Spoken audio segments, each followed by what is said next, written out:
Cümleten selamun aleyküm hanımlar. Divapatik YouTube kanalıma hepiniz hoş geldiniz. Bugün birlikte hem tunus işi hem iki şiş karışık çok güzel bir patik yapacağız. Ben patiğimde yeşil, sarı ve krem tonlarında 3 tane normal patikli ip kullandım. Bu şekilde normal şişlerim 3 numara hanımlar. Bu tunus tığımın numarası da üzerinde yazıyordu 0 numara. 0 numara tunus tığı ile yaptım. Hemen modelimi göstereceğim. İşte hanımlar, modelimiz bu şekilde. Patiğimin hanımlar şu üst bölümünde tunus işi tekniği kullandım. Kalan bölümlerinde de tamamen haroşa örgü uygulaması yaptım. Patiğimin sadece şu bölümünde hanımlar, bakın şu taban bölümde ilmekler kasma yapacağı için burada bir tane şöyle sonradan yardımcı şiş kullandım. Bu patik benim elimin ölçülerine göre 37, 38 ve 39 numara ayaklar için uyumlu oldu. Daha büyük yapmak isteyenler şu arka haroşa sayılarını birkaç sıra fazla yapabilir.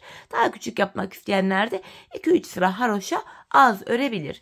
Hemen patiğimize başlayalım hanımlar. Şu bölümden başlayacağız. Tunuslu bölümü tamamlayıp ardından tabanını, arkasını ve bakın şu şekilde topuğu örerek patiğimizi bitireceğiz. Patiğimize böyle tunus tığım ile başlayacağım. Tunus işi bölümü önce yapacağız. Krem ipim ile 11 tane zincir çekerek başlayacağım hanımlar.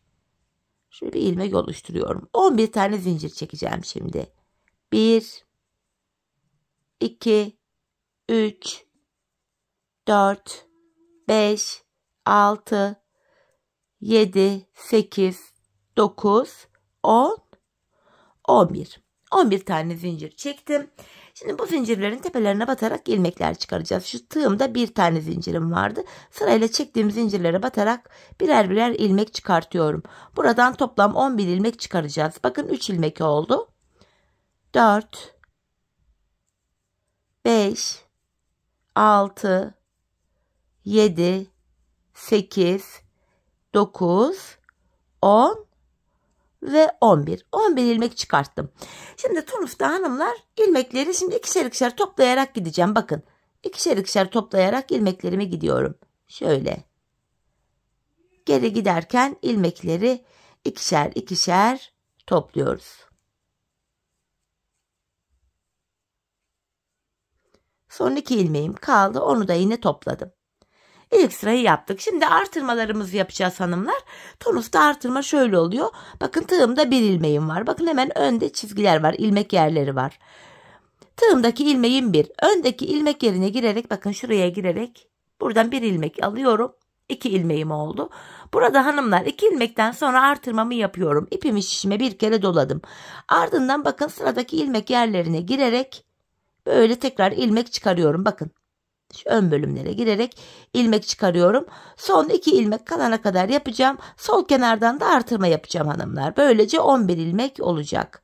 Bakın şurada son 2 ilmek yeri kaldı. Bakın 1 2 görünüyor şurada zaten. Hemen buraya da artırmamı yapıyorum ve kalan 2 ilmeğimi örüyorum. Şöyle alttan ilmek çıkartarak örüyoruz. Şu an 13 ilmek oldu, sayalım. 3 6 9, 12, bir ilmek de burada 13. Şimdi geri dönerken ikişer ikişer topluyoruz hanımlar. Bakın ilmekleri ikişer ikişer toplayarak geri dönüyorum.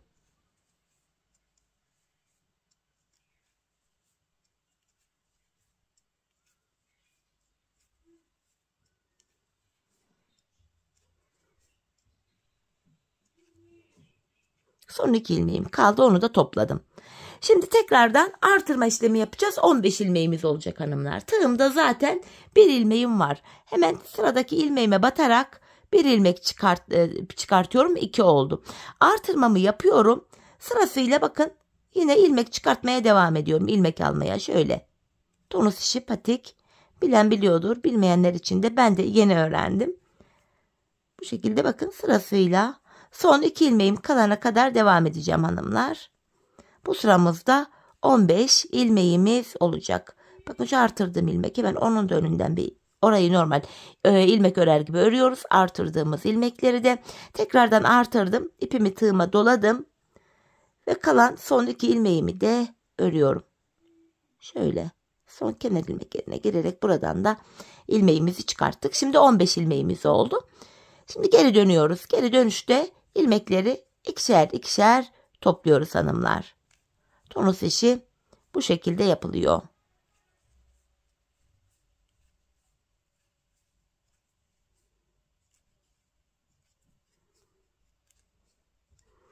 Şimdi 15 ilmeğimiz oldu hanımlar. Tekrar artırma yapacağız. 17 ilmek olacak. Bu aşamada artık desenimizi de kuracağız.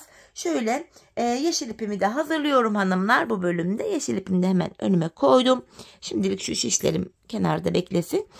Bu aşamada hemen şu bakın yeşilli bölümü yapacağız. Yapraklar ve çiçeklerden oluşan böyle bir desenimiz var. Modelin ilk sırasındayız hanımlar. Yine bu ilk ilmeğim tığımda duruyor. Hemen önden bir ilmek daha aldım. 2 oldu. Artırmamı yapıyorum. 3 ilmek oldu. Hemen sırayla örmeye devam edeceğim. Şu 4. Bakın. Örmeye devam ediyorum. Şu 4. Şu 5. Buraya 5 adet ilmeğimi ördükten sonra hemen yeşil ipimi şöyle kremime bağlayacağım. Modelimi yapacağım şimdi. Şöyle yeşil ipimi kremime bağladım. Şöyle yaklaştırıyorum. Buraya 2 tane yeşil öreceğim hanımlar. Kremimi bıraktım. Yeşilimi aldım. Sıradaki 2 ilmeği şöyle yeşil ile örüyorum. Ardından kremimi aldım. 3 tane krem örüyorum hanımlar. Şu birinci kremim. Tunus'ta hanımlar arkada ipi şöyle gizleyerek getiriyorlarmış. Onu da şöyle yeşilimi kremin üzerinden atlattım. Araya 3 tane kremi yaptıktan sonra tekrar yeşilimi alıyorum. Buraya 2 ilmek daha yeşilimi örüyorum. Bu şekilde. Tekrar kremimi aldım. Modelin ilk sırasını yaptık. Şimdi 2 tane daha krem öreceğim. Bakın hanımlar burada son 2 ilmek kaldı. Hemen artırmamı yapıyorum. Ve kalan 2 ilmeğimi de normal bakın son ilmeği de kenara girerek ördüm.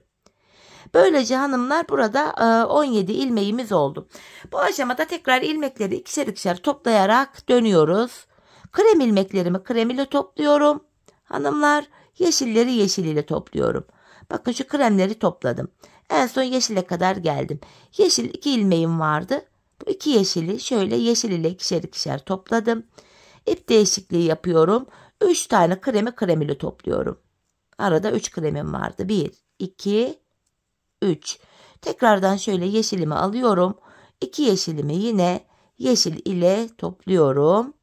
Tekrardan kremimi aldım. Kalan ilmeklerimi krem ipim ile topluyorum hanımlar. Bu şekilde. Evet hanımlar modelin ilk sırasını yaptık. Şimdi modelde ikinci sıradayız. Artırmaya devam edeceğiz. Şişimizde 23 ilmek olana kadar artıracağız hanımlar.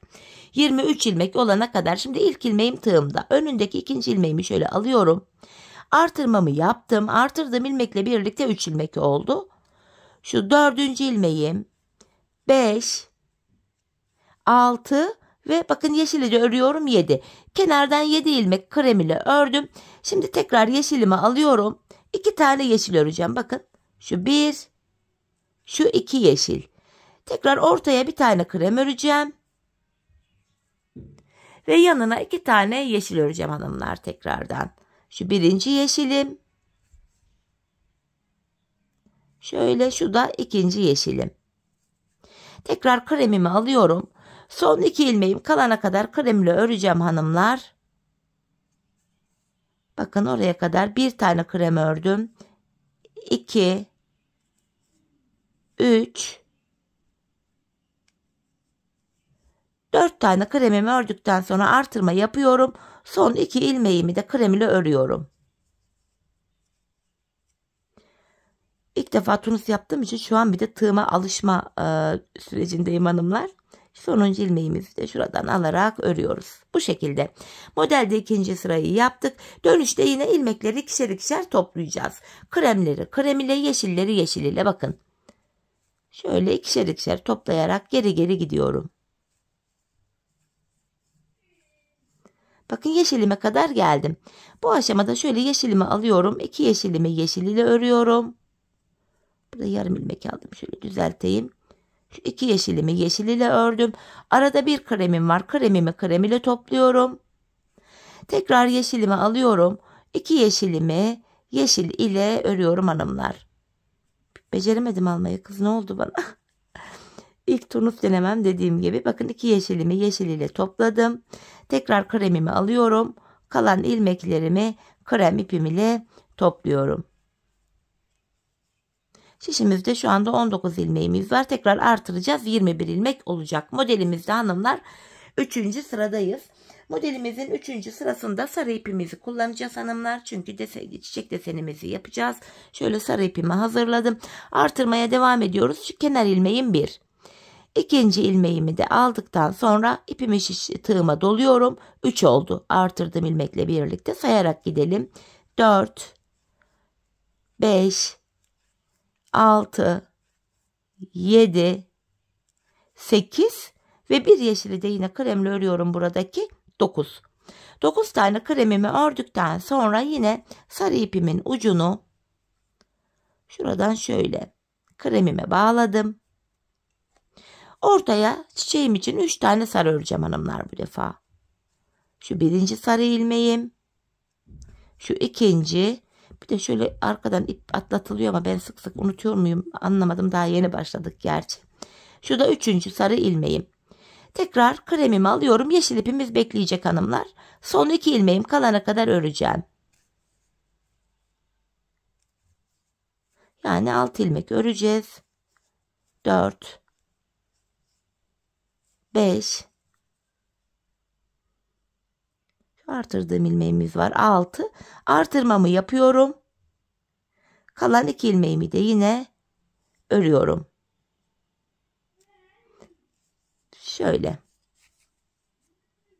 Şimdi geri dönüşte ilmekleri gördüğümüz renklerle topluyoruz hanımlar. Bu sırada 21 ilmeğimiz oldu. Bakın ikişer ikişer toplayarak krem ilmeklerimi krem ipim ile topluyorum hanımlar. Sarı ilmeklerimi de sarı ipim ile.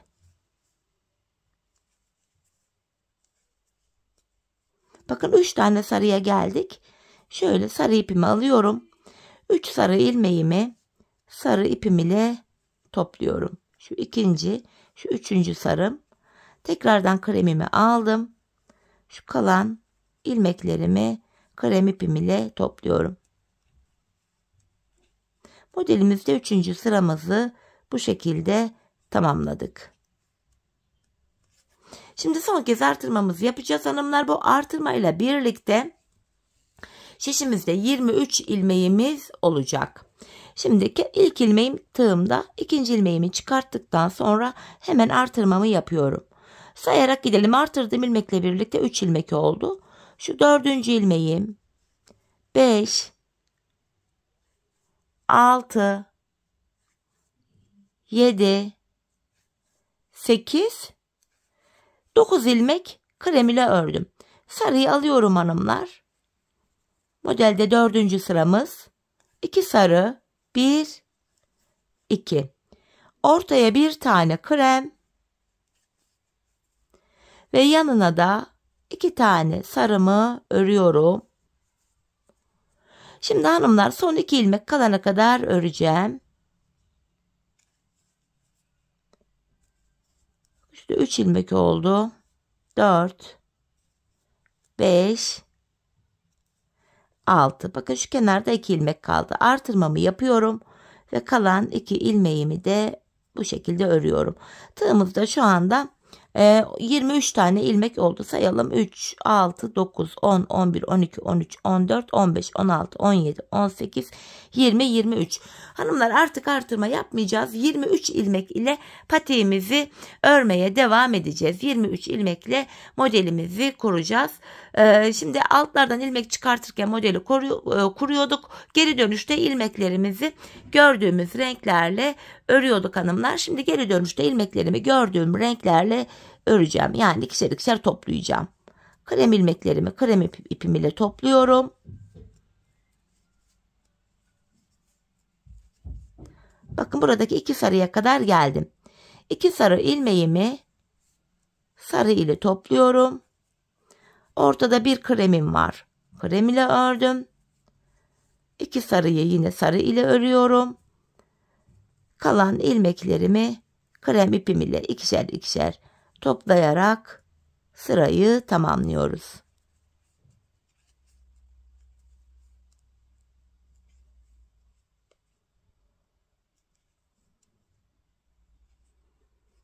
Bu şekilde. Şimdi modelimizde hanımlar 5. sıradayız. Sarı çiçeğimizin son sırasını yapacağız. İlmeklerimizi yine sayarak toplayalım. Şu kenardaki ilmeğim 1. Artık artırma yapmayacağım. Şu 2. ilmeğim. Şu 3. 4 5 6 7 8 9 10. 10 tane kremi ördükten sonra ortaya 3 tane sarı öreceğim. Çiçeğimizin son sırası. Şöyle birinci sarım, ikinci sarım, şu da üçüncü sarım. Diğer kalan ilmeklerimi de 10 ilmeğim kaldı. Krem ile örüyorum.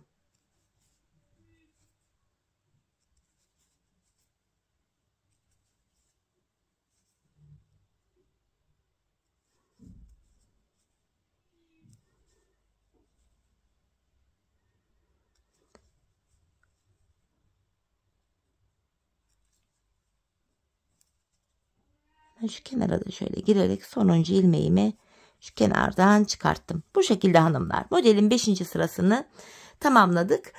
Şimdi ilmekleri ikişer ikişer toplayarak gideceğiz hanımlar. Bu bölümde model kurulumu yapmıyoruz.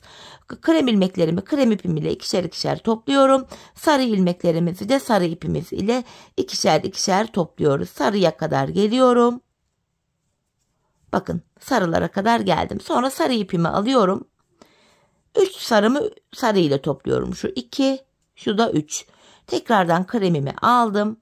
Kalan ilmeklerimi krem ipim ile ikişer ikişer topluyorum. Modelimizde 5. sıramızı bu şekilde tamamladık hanımlar. 23 ilmek ile yapıyoruz. Artık artırma yapmıyoruz. Şöyle. Şimdi modelimizde 6. sıradayız. Tekrar yeşilimizi kullanacağız hanımlar bu aşamada. Bu aşamada bakın 2 tane yaprak kurulumu yapacağız. Burayla burası aynı. Bakın şuraya 2 tane yaprak kurulumu yapacağız. Sayarak gidelim. Şu ilk ilmeğim 1, 2, 3, 4. 4 tane kremimi ördükten sonra hanımlar hemen alttan şöyle yeşilimi getiriyorum. Aynı yeşili kullanacağız. Çünkü buraya 2 yeşil örüyorum. Yanına 3 krem. 1, 2, hatta yeşili şöyle yakınlaştıralım. 3. Tekrardan 2 tane yeşil. Şu 1, 2. Tam ortaya bir tane krem örüyoruz. Bakın ilk yaprağı yaptık bu aşamada. Şimdi tekrar bu sol tarafa yine ikinci yaprağı yapacağız. 2 tane yeşil alıyorum. Şu birinci yeşilim. Şu 2. Arada 3 tane kremimiz var. Şu birinci kremim. Şu ikinci kremim. Şu da üçüncü kremim. Hemen buraya da tekrar 2 tane yeşil öreceğim. Şu birinci yeşilim. Şu ikinci. Kalan 4 ilmeğimizi krem ile örüyoruz hanımlar. Şu 3. Şu kenara da girerek 4. ilmeğimi de örüyorum. Bu şekilde. Modelimizde 6. sıramız buydu. Hanımlar geri dönüşte krem ilmeklerimizi krem ipimiz ile yeşilleri yeşil ile toplayalım gelelim. Evet hanımlar ilmeklerimi toparladım geldim. Modelimizde 7. sıradayız. Bu sıramızda da şu ilk ilmeğim tığımda, şu ikinci ilmeğim 3, 4, 5 tane krem ördüm. Yeşilimi alıyorum. 2 yeşil. Ortaya bir tane krem. Tekrardan 2 tane yeşil. Ortaya bu defa 3 tane krem öreceğim hanımlar. Şu birinci kremim. Şu ikinci kremim. Şu da üçüncü kremim. Tekrar yeşilimi alıyorum. 2 tane yeşil. Bir krem. Ve 2 tane daha yeşilimi örüyorum. Kalan 5 ilmeğimi krem ile örüyorum hanımlar. Bu şekilde. Bakın son bir ilmeğim kaldı. O 4. ilmeğim. Onu da 5. ilmeğim pardon, onu da ördüm. Şimdi geri dönüşte yeşil ilmekleri yeşil ipimiz ile, krem ilmeklerimizi de krem ipimiz ile toplayıp gelelim. Evet hanımlar, ilmeklerimi ikişer ikişer topladım. Şimdi de modelimizde 8. sıradayız. Bu sıramızda sarı ile çiçeklerimizi yapacağız. Bu defa tam ortaya 2 çiçek yapacağız. Şu kenar ilmeğim var 1. Şu 2. ilmeğim. Şu 3. kremim. Şu 4. kremim. 5. Ve bir tane daha örüyorum 6. Kenardan 6 kremimi ördüm.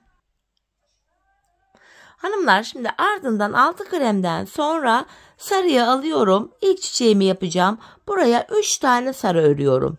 Alttaki sarı ipimi yine aynen kullanmaya devam ediyorum. Şu şekilde şu 3. sarım. Bakın ilk çiçeğimizi yaptık.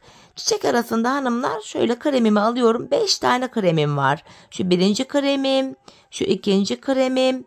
Bu aşamada sarıyı şöyle yakınlaştırayım. 3. krem ilmeğim. 4 ve bir tane daha ördüm 5. 5 tane kremimi ördüm. Tekrardan ikinci çiçeğim için 3 ilmek sarı. Şu 1. Şu 2. Şu 3 hanımlar. Elime krem ipimi alıyorum. Kalan 6 ilmeğimi krem ipim ile topluyorum. Şu 2. ilmeğim. 3.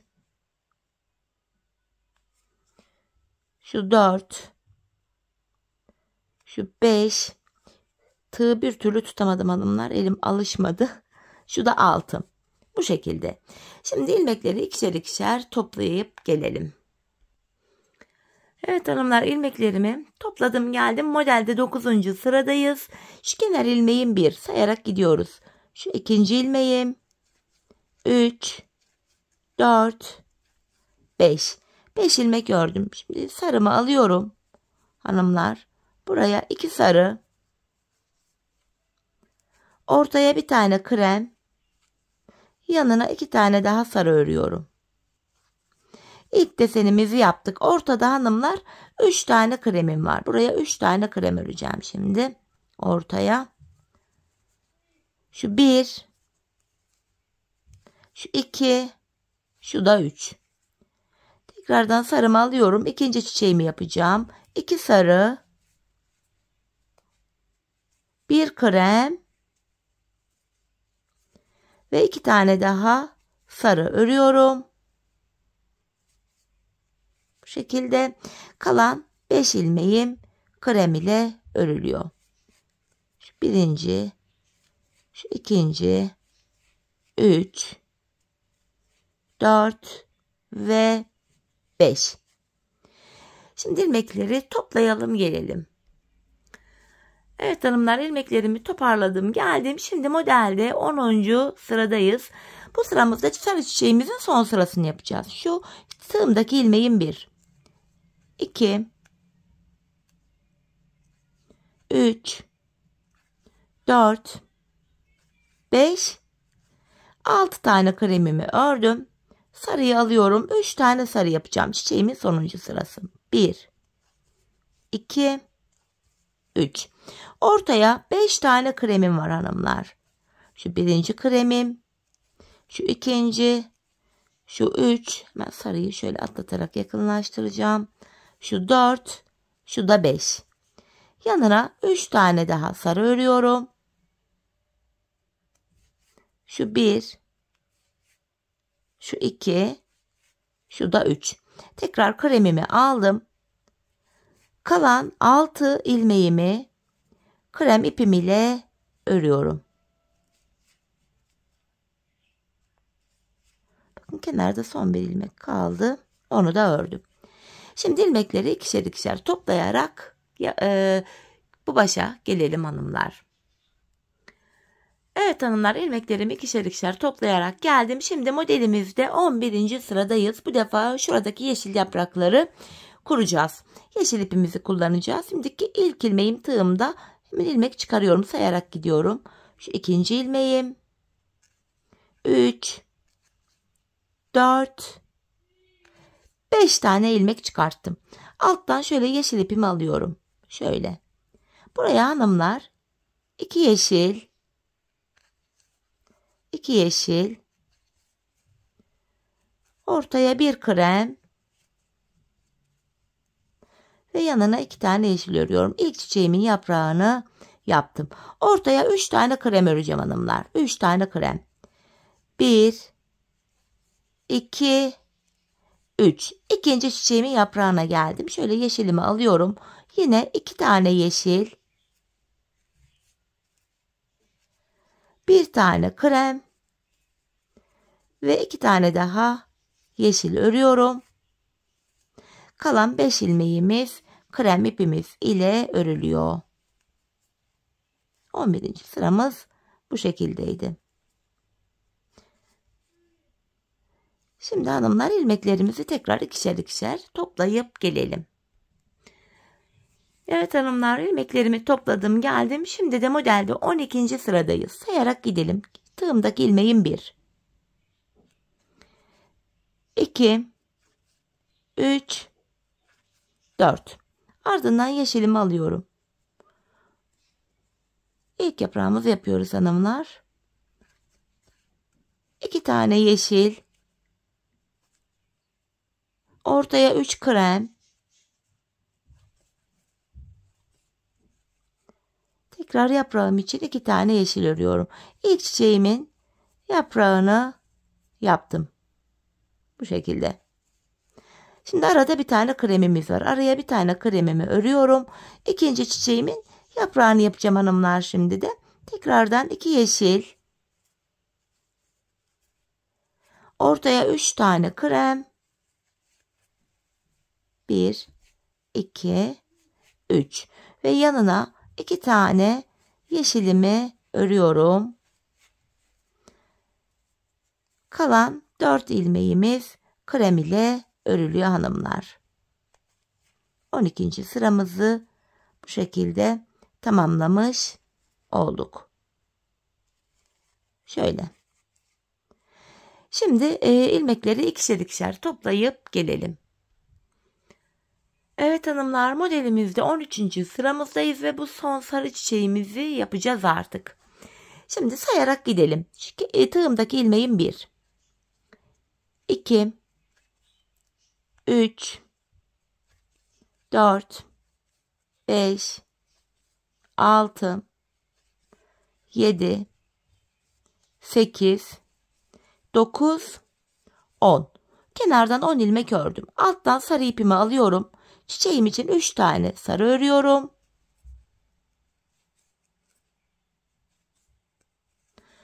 Ve hanımlar, kalan 10 ilmeğimizi yine krem ipimiz ile örüyoruz.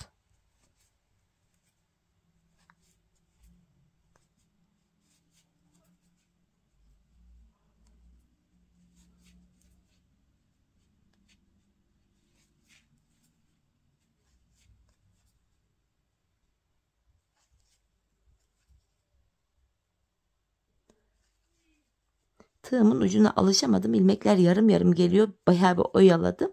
Evet. Şimdi ilmekleri ikişer ikişer toplayıp gelelim. Evet hanımlar, şimdi de modelimizde 14. sıradayız. Çiçeğimizin ikinci sırasını yapacağız. Sayarak gidelim. Tığımdaki ilmeğim 1, 2, 3,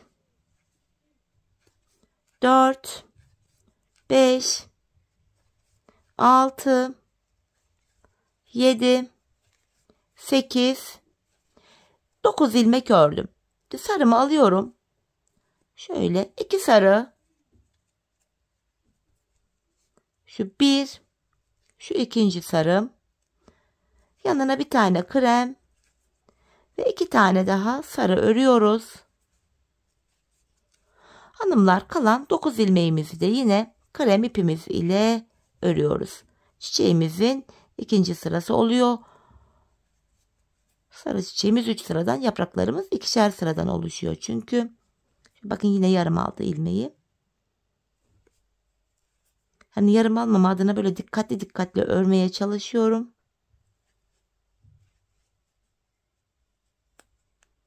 Yok, yine yarım geldim. Ay kötü oldum. Şunu bir çıkarayım. Ay evet, kurtardım. Tığ takıldı oraya.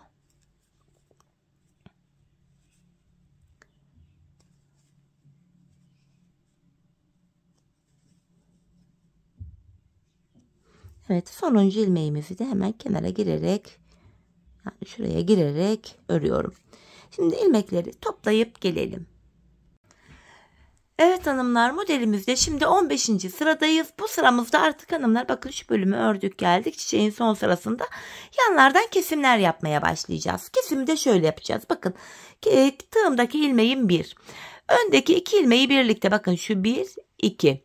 Bu 2 ilmeğin ikisini birlikte şöyle keserek örüyorum. Bakın burada 2 ilmek oldu. Sıradaki ilmekleri yine teker teker öreceğim hanımlar. 3 oldu. 4, 5, 6, 7, 8, 9. 9 tane kremden sonra sarımı alıyorum. Çiçeğimin son sırası. 3 tane sarımı örüyorum. Şimdi tekrar kremimi aldım. Burada da kesim yapacağız hanımlar. 6 tane krem öreceğiz. Öndeki 2 ilmeği keseceğiz. Yani son 3 ilmek kalana kadar öreceğiz. Öndeki 2 ilmeği keseceğiz. Bakın şu birinci ilmeğim. 2, 3, 4, 5, 6, pardon 7 örüyoruz hanımlar. 6 demiştim. 7 ilmek örüyoruz. Bakın şu öndeki 2 ilmeği. Şurada. Bakın son 3 ilmek kalana kadar ördüm. Burada da yine ikisini şöyle keserek örüyorum. Ve sonuncu ilmeğimi normal ördüm. Sağdan ve soldan birer ilmek kestik. 21 ilmeğimiz kaldı. Şimdi hanımlar geri dönüşte yine ipleri gördüğümüz renklerle toplayacağız. Artık bu aşamada sarı ipimizi keseceğiz. Bu nedenle geri dönüşü birlikte yapalım. İpimizi keselim. Bakın ikişer ikişer ilmeklerimi topluyorum. Pardon, en son sarıya kadar geldim. 3 sarımı yine sarı ile toplayacağım hanımlar. Çünkü ilmekleri gördüğümüz renklerle topluyorduk. Şu ikinci sarım, şu üçüncü. Diğer ilmeklerimi de yine krem ile toparlayacağım. Şöyle hemen sarı ipimin ucunu keseceğim hanımlar. Şöyle sarıyı da çekiyorum. İpin ucunu patik sökülmesin diye yine bağlıyorum kremime. Yine kalan ilmeklerimizi de krem ipimiz ile kesiyoruz hanımlar. Şöyle ikişer ikişer topluyoruz.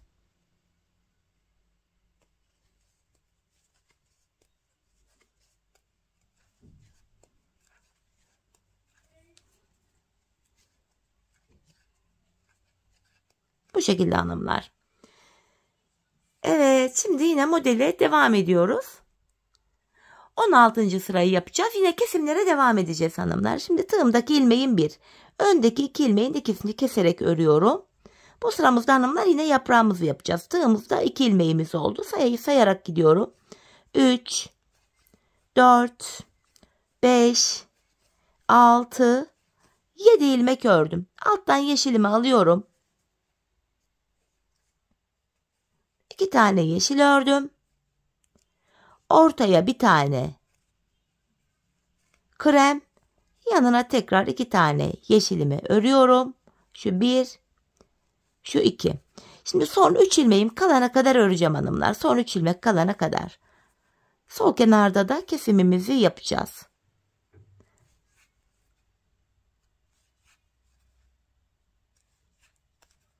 Bakın burada son 3 ilmek kaldı.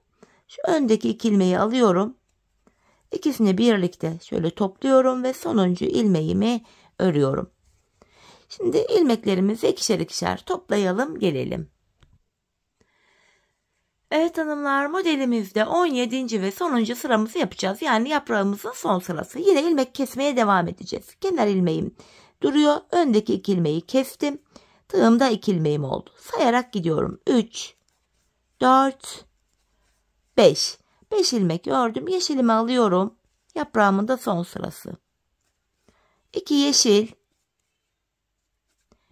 Ortaya 3 tane krem. Ve yanına 2 tane daha yeşilimi örüyorum. Şu bir, şu da ikinci yeşilim. Tekrar son 3 ilmek kalana kadar öreceğim. Sol kenarda da kesimimizi yapacağım hanımlar. Bakın burada son 3 ilmek kaldı. Hemen öndeki 2 ilmeği keserek örüyorum.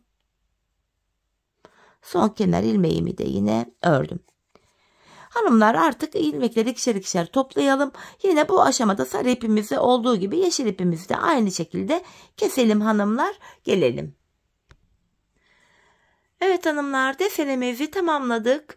Yeşil ipimi kestim. Şimdi tekrar kesim yaparak devam edeceğiz. Bakın tığımda bir ilmeğim var. Öndeki 2 ilmeği kesiyorum.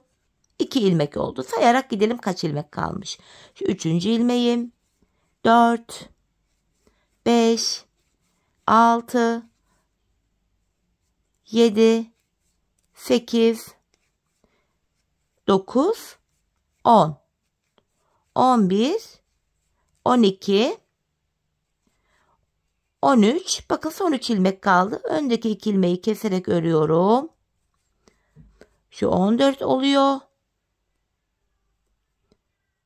Şöyle şu 14 ve sonuncu ilmeğimi ördüm. 15. Burada da yarım aldım yine. Yani ne oluyor? Şu 15. ilmeğim. Evet. Şimdi hanımlar 15 ilmekle geri döneceğiz. İlmekleri ikişer ikişer toplayarak sonra tekrar kesim yapacağız. Bir sonraki sırada 13 kalacak. Sonraki sırada tekrar kesim yapacağız 11. Burada 11 ilmeğimiz kalana kadar hanımlar kesimlerimizi yapalım gelelim. Evet hanımlar, 11 ilmek kalana kadar kesimlerimi yaptım geldim. Şimdi ilmeklerimi son kez topluyorum ikişer ikişer.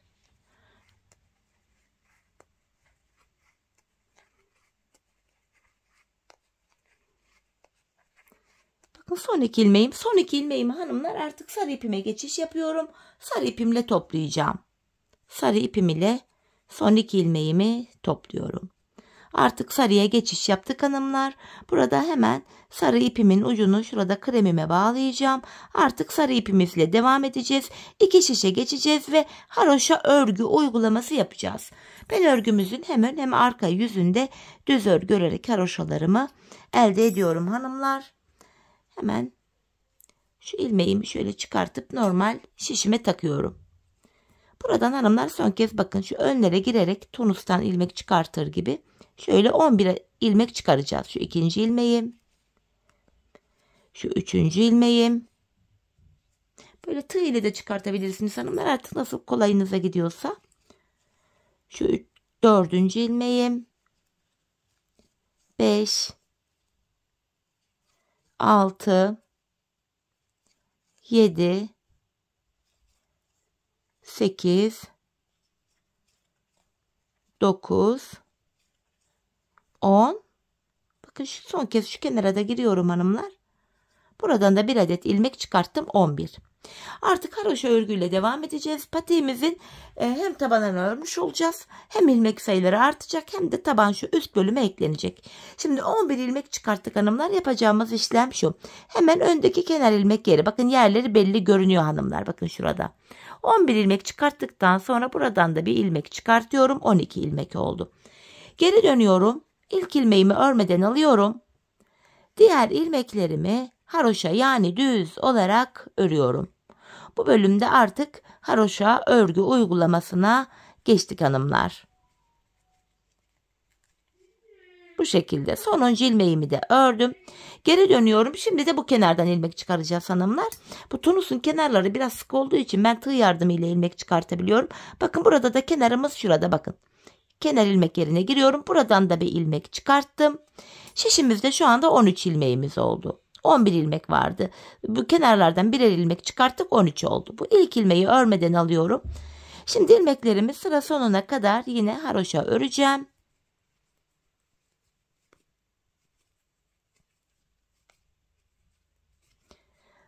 Sonuncu ilmeğimi ördükten sonra yine bir diğer kenar ilmek yerine bakın bir sonrakine girerek yine buradan bir ilmek çıkarıyorum şöyle hanımlar. Geri dönüyorum. Bakın ip önce benden tarafta ilk ilmeği örmeden alıyorum. Diğer ilmeklerimi yine haroşa olarak öreceğim. Bu kenarlardan ilmekler çıkarıyoruz hanımlar. Patiğimizin tabanı üst bölüme böylece eklenmiş oluyor. Sonuncu ilmeğimi de ördüm. Şimdi geri dönüyoruz hanımlar. Şimdi buradan ilmek çıkaracağız. Bu kenar biraz sık olduğu için ilmek çıkartmakta zorlanıyorum. Hemen tığımı aldım. Bakın bir diğer kenar ilmek yerine girerek buradan ilmeğimi çıkartıp şişime takıyorum. Hanımlar böylece patiğimizin tabanı örülüyor. Her seferinde kenarlardan birer ilmek çıkarınca ilmek sayıları da artıyor hanımlar.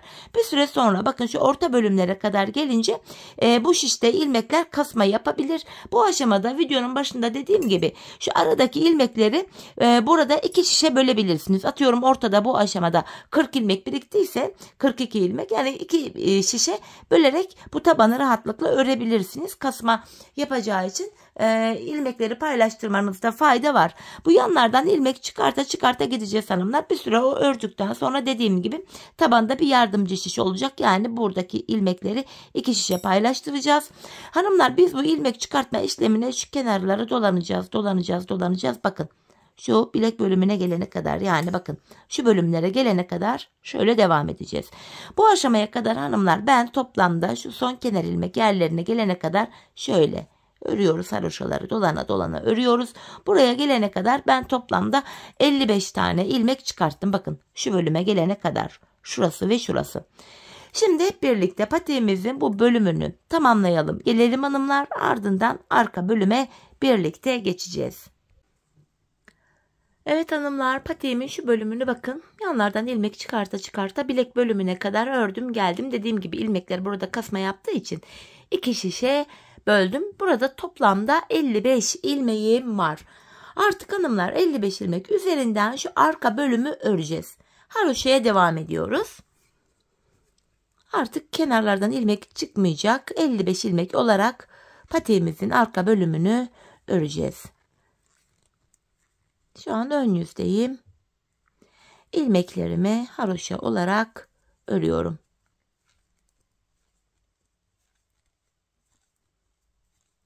Birkaç sıra ördükten sonra hanımlar şu bölüm açılacak, daha rahat örülür duruma gelecek.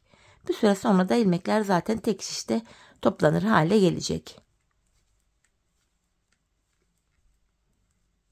Diğer şişe geçiyorum. Yine buradaki ilmeklerimi de haroşa olarak örüyorum.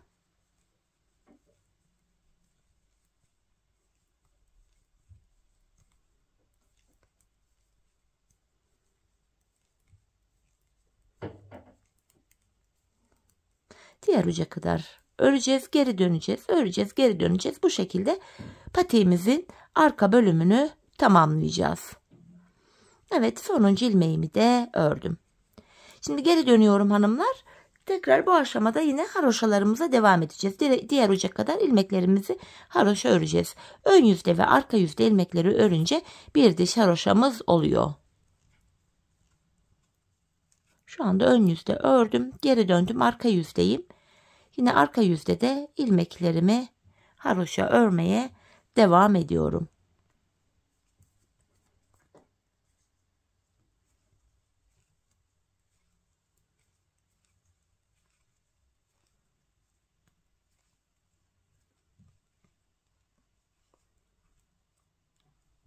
Diğer şişe geçtim. İlmeklerimi örmeye devam ediyorum burada da.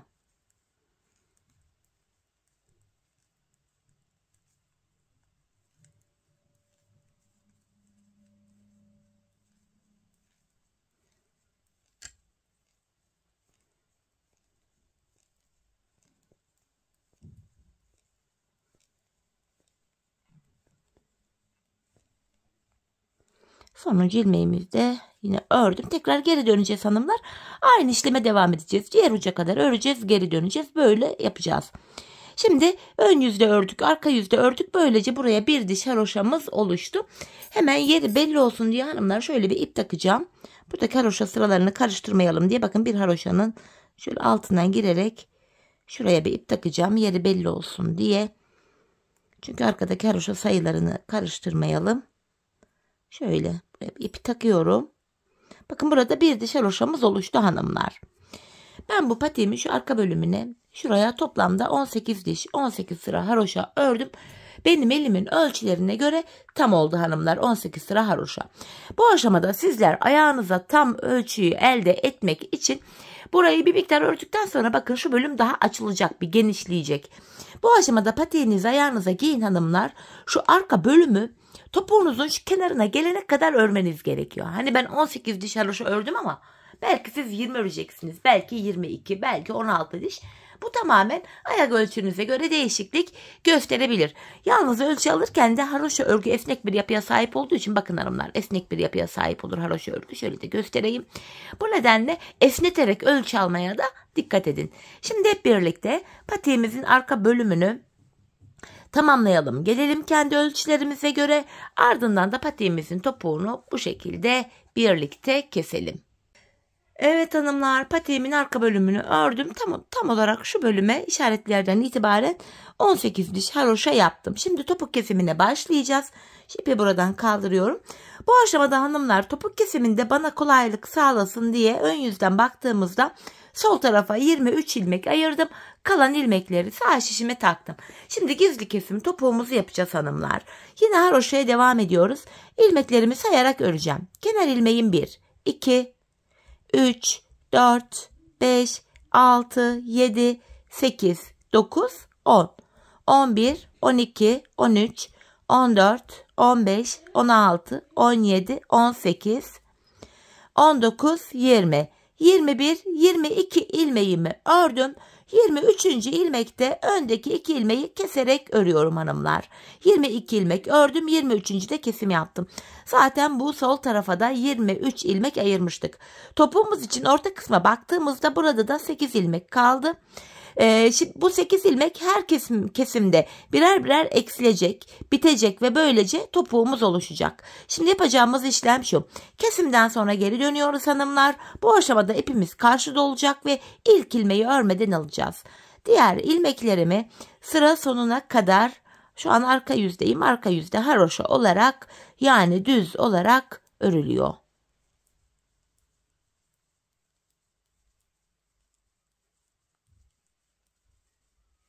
Sonuncu ilmeğimi ördüm.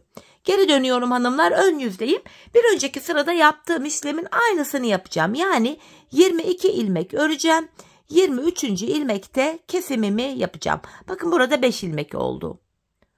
6, 7, 8, 9, 10, 11, 12, 13, 14, 15, 16, 17, 18, 19, 20, 21, 22 ilmek ördüm. 23. ilmekte öndeki ikisini alıyorum. Birlikte kesiyorum. Bir önceki sırada hanımlar bu arada 8 ilmek vardı. Şimdi baktığımızda 1 ilmek eksildi. 7 ilmek kaldı. Yapacağımız işlem şu. Kesim yaptık. Geri döneceğiz. Arka yüzde ilmekleri öreceğiz. Ön yüzde yine 22 öreceğiz. 23. ilmekte kesimi yapacağız. Biz bu kesme işlemini arada kalan şu 7 ilmek bitene kadar devam edeceğiz. Şimdi hep birlikte patiğimizin topuğunu sizlere tarif ettiğim gibi örelim gelelim.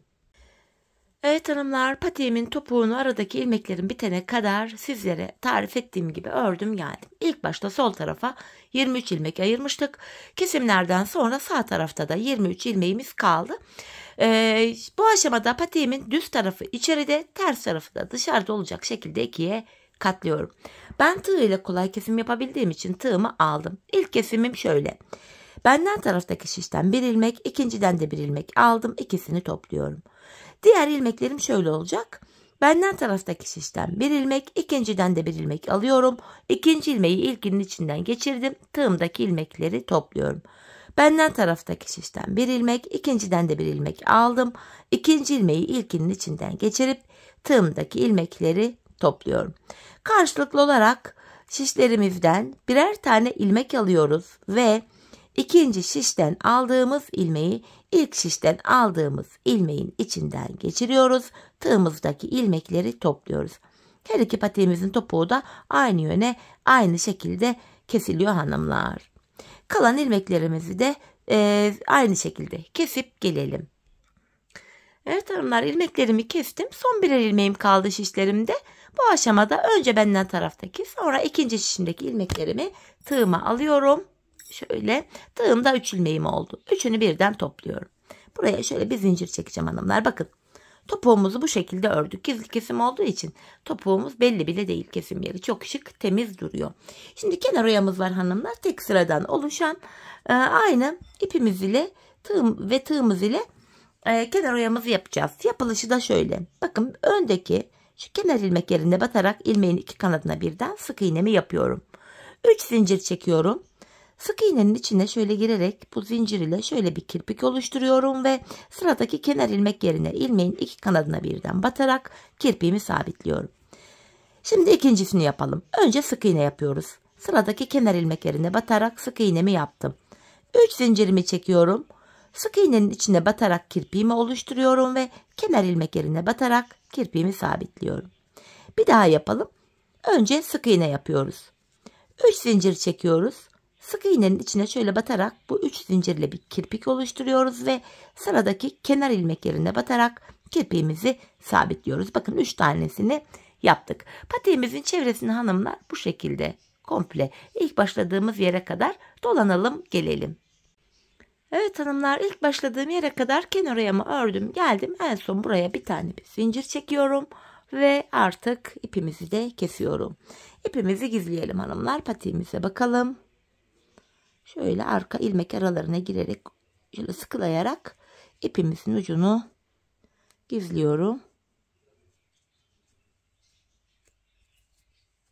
Bu şekilde. Bir de hanımlar, şu bilek bölümünde başlangıç ipimizin ucu vardı.